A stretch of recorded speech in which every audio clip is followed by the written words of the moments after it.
Olá, sejam bem-vindos. Meu nome é Ulisses e eu fiquei responsável por apresentar o trabalho. Além de mim, os autores do trabalho são Tomás William, Hernani Cortez, Wanda Claudino e Carlos Eduardo. Bom, os incêndios florestais eles têm uma grande capacidade de degradação. Então é muito frequente a ocorrência de áreas degradadas que são oriundas de queimadas. Então diversos são os motivos que contribuem para que uma queimada ocorra, né? Seja de maneira natural, seja de maneira artificial, seja de maneira cultural, seja de maneira causada pelo homem. A gente vê diversos artigos tratando desse assunto, então aqui no slide eu trago alguns exemplos de literatura internacional e também literatura nacional que tratam sobre o assunto. E aí trazendo, né, essa temática aqui para a Caatinga, para o Nordeste brasileiro, a gente vê que aqui o problema é ainda mais grave diante dos nossos problemas naturais, como, por exemplo, a escassez hídrica, os problemas relativos à qualidade, às características do solo. Enfim, a gente vive, né, num ambiente que já é propenso naturalmente a passar por degradação ambiental. E aí, quando a gente, através de incêndios, remove a vegetação, a gente causa uma série de outros problemas, tais como problemas de erosão, que a gente sabe que a remoção da vegetação ela vai causar desestabilização do solo.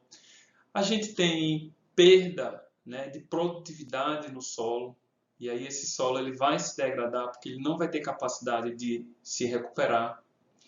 A gente tem problemas com queda nos índices pluviométricos, porque a gente sabe que a vegetação, ela além de ter a função de estabilizar o solo, de filtrar, né, de servir como barreira para a insolação no solo, ela ainda também tem a função de evapotranspirar. E aí a evapotranspiração é um dos mecanismos que a natureza tem para proporcionar a chuva. Então, quando a gente, através do uso do fogo, remove toda a proteção do solo, o que a gente está fazendo é acelerando uma série de processos de degradação ambiental.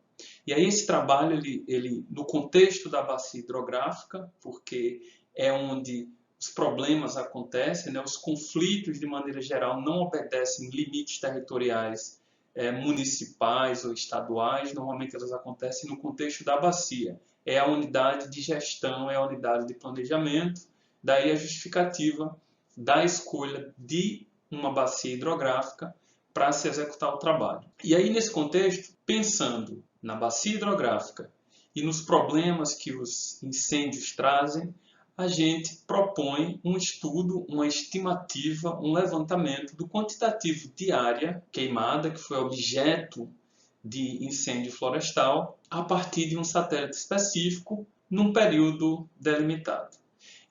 Então, a área de estudo é essa que a gente está vendo aqui, né, a bacia do Coreaú.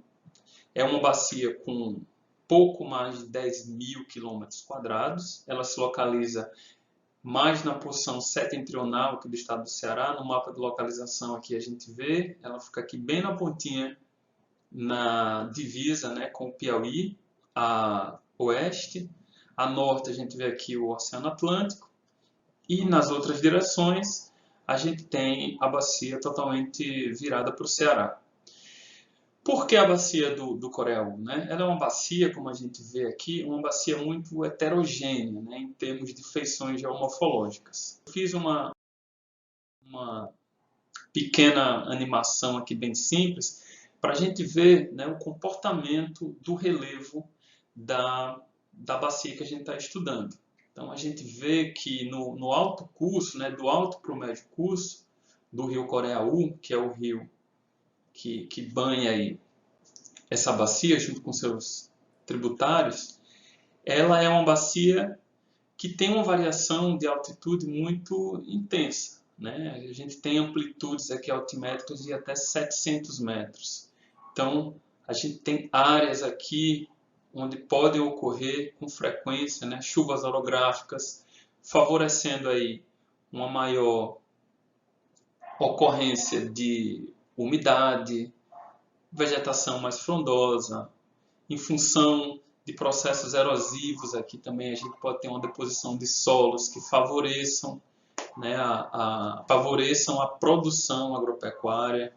Então, a gente tem áreas na nossa bacia que podem ou não estar sofrendo com processo de queima para substituição de cobertura, né?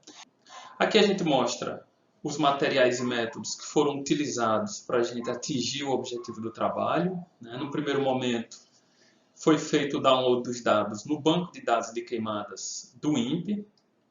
Esses dados foram tabulados, importados para a ambiente SIG, convertido em arquivo vetorial, e a partir dessa primeira equação aqui, que é de área de queimadas, que leva em conta o tempo que o incêndio levou, a resolução do satélite e o número de focos. E a partir daí foram gerados os mapas de densidade de focos de calor, segundo essa fórmula que está aqui, e que leva em conta o número de focos e o meu raio de influência. Se vocês quiserem ter mais detalhes de como se calcula esse raio de influência, vai aparecer um QR Code aqui no slide, onde você apontando seu celular, você vai ser direcionado para o meu canal, que tem um vídeo que mostra todo o procedimento para você gerar um mapa de calor, dentre eles, como estimar corretamente esse raio, tomando como base as distâncias médias entre os pontos, no caso, os focos, e os desvios padrão médios entre as distâncias desses focos. Então, quais foram os resultados que a gente obteve nesse trabalho? Bom, a gente teve mapeado no tempo, né, no espaço de tempo que a gente estudou, 1.786 focos de incêndio, né, totalizando uma área acumulada de 1.187,66 km². É uma área bastante considerável. As maiores concentrações ocorreram nos meses de agosto a dezembro, é no segundo semestre que as queimadas se intensificam, e ao passo que o segundo semestre vai passando, ocorre o aumento do número de focos de incêndio. Então, em novembro, dezembro, é que explode o número de focos de calor, como a gente pode ver aqui nesse gráfico. Então, historicamente, os meses de novembro e dezembro são os meses que mais têm focos de calor. No contexto dos maiores quantitativos, né, de área, a gente teve o mês de dezembro, logicamente, maior número de focos, maiores áreas estimadas, então pouco mais de 500 km² acumulados em dezembro, e segundo novembro com 387, pouco mais de 387 km². Então a gente vê aqui nesse mapa ampliado, essas áreas em vermelho são as que detêm as maiores concentrações de focos, e as áreas mais brancas são as áreas que detêm as menores concentrações de focos.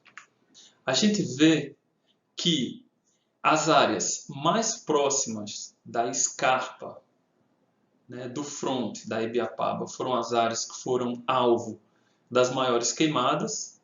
E por fim, a gente finaliza o trabalho aqui com algumas conclusões, né? Primeiro que as maiores concentrações de focos ocorreram dentro de unidade de conservação, principalmente as que se localizam sobre o Planalto da Ibiapaba, que é uma área que tem uma propensão à atividade agrícola. Os anos de 2016 e 2017 foram anos que se apresentaram muito acima da média.